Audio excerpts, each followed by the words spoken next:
Brought to you by Agilus Diagnostics. Health test की बात आती है तो मैं भरोसा करता हूँ India largest diagnostics company Agilus diagnostics. खुद को टेस्ट करते रहो। बाबू बेटा की जो पार्टी है वो पूरी तरह से एक्सपोज हो चुकी है। टिकट बंटवारों के अंदर आपने देखा, चाहे नौकरियों के काम हो, बिना खर्ची पर्ची के जो है इतने जो हैं लाखों की जो नौकरियां जो हैं लगी हैं। इन्होंने ज़मीनों को जो है औने पौने दामों के अंदर जो है किसानों की बेची। कांग्रेस के अंदर तो ये रीत है कि ये बाबू बेटा ने जो फैला रखी है कि कोई भी कद्दावर आदमी जो सामने इनको दिखता है उसका जो है उसका काम तमाम करने पे लगते हैं। बाबू बेटा की जो पार्टी है वो पूरी तरह से एक्सपोज हो चुकी है। टिकट बंटवारों के अंदर आपने देखा किस तरह से जिनको वायदे करे गए थे वो वायदा खिलाफ़ी करी गई। इनके आपस के अंदर जूतम जूत हो रहे हैं, बुरा हाल इनके हो रहे हैं।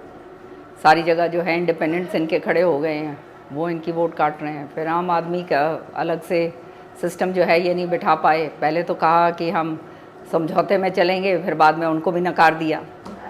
तो ये ना तो इनके पास कोई संगठन है, तो ये तो केवल और केवल अपना जो है इस तरह की बातें कर रहे हैं कि किसी तरह से इस बारी सत्ता हत्या लें। पर सारी जनता जान गई है कि काम तो अगर हुआ है तो ये बीजेपी नहीं करा है। चाहे सड़कों के काम हो, चाहे नौकरियों के काम हो, बिना खर्ची पर्ची के जो है इतने जो हैं लाखों की जो नौकरियां जो हैं लगी हैं। और मुझे तो हैरानगी होती है इनके एमएलए साहिबान को सुनकर, जिस तरह से वो कह रहे हैं, खुलेआम ये बात कह रहे हैं कि भाई इस बारी जिता दो हमारे को, हम ये खर्ची पर्ची ख़त्म कर देंगे, हम अपने आदमियों की खाली कितने वो देंगे, लिस्टें देंगे और उससे जो है वो लोग लगेंगे। तो इसका मतलब भ्रष्टाचार व्यापक रूप से फिर दोबारा आएगा। कितने सारे जो एमएलए हैं वो ये इस तरह की बातें, कोई एमएलए कोई प्रत्याशी हैं जो एक्स रहे हुए हैं, वो ये सोशल मीडिया पे इस तरह की बातें चल रही हैं। तो आप समझ सकते हैं कि इन लोगों की नीयत क्या है। ये तो केवल और केवल भ्रष्टाचार फैलाने के व्यापक रूप से जो है आगे बढ़ना चाहते हैं।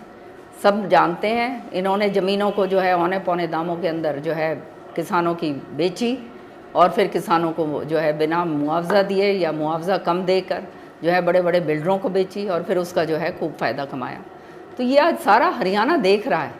यहाँ पर भाजपा के अंदर अंत्योदया तक, जो अंत तक का जो अंतिम छोर का जो आदमी है, उस तक के लिए जो है योजनाएं बनाई गई हैं। किसानों के लिए ऐसी योजनाएं बना दी हैं जो अपने आप में ऐतिहासिक हैं। आज तक किसानों को इतना फ़ायदा नहीं हुआ जो बीजेपी सरकार में हो रहा है। तो ये तो लोगों को समझना पड़ेगा कि उनको जो है इस तरह की भ्रष्टाचारी लोग चाहिए जो क्षेत्रवाद करते हैं, या जो है इस तरह की सरकार चाहिए जो सबके हितों की बात करे, चाहे महिलाएं हों, चाहे युवक हों, चाहे किसान हों, चाहे व्यापारी भाई हो हमारा, कि इनको आगे लेकर चले और इनकी नीतियां बनाई जाएं।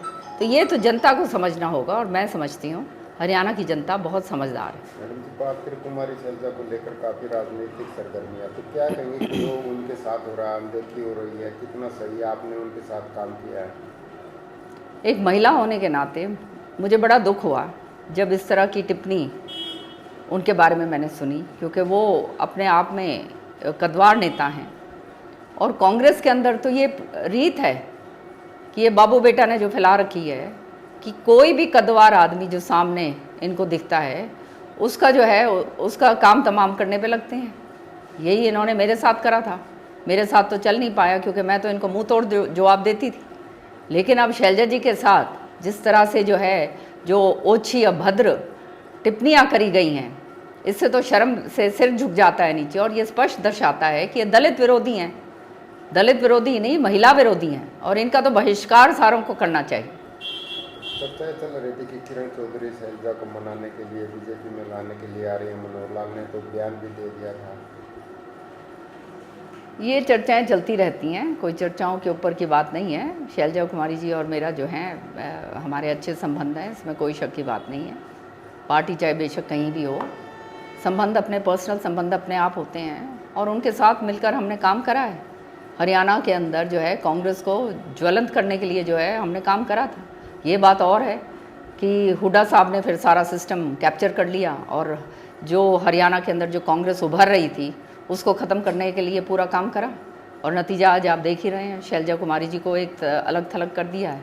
वहाँ पे रणदीप जी जो हैं उनको भी पूरी तरह से जो है एक इलाके के अंदर बिठा दिया है। तो आने वाले समय में सारे लोग जानते हैं कि इनकी नीतियाँ क्या रही हैं। इन्होंने जिस तरह से व्यापक क्षेत्रवाद करा वो लोग समझ गए हैं, जातिवाद जो करा वो अब आने वाले समय में लोग उसको पसंद नहीं करते।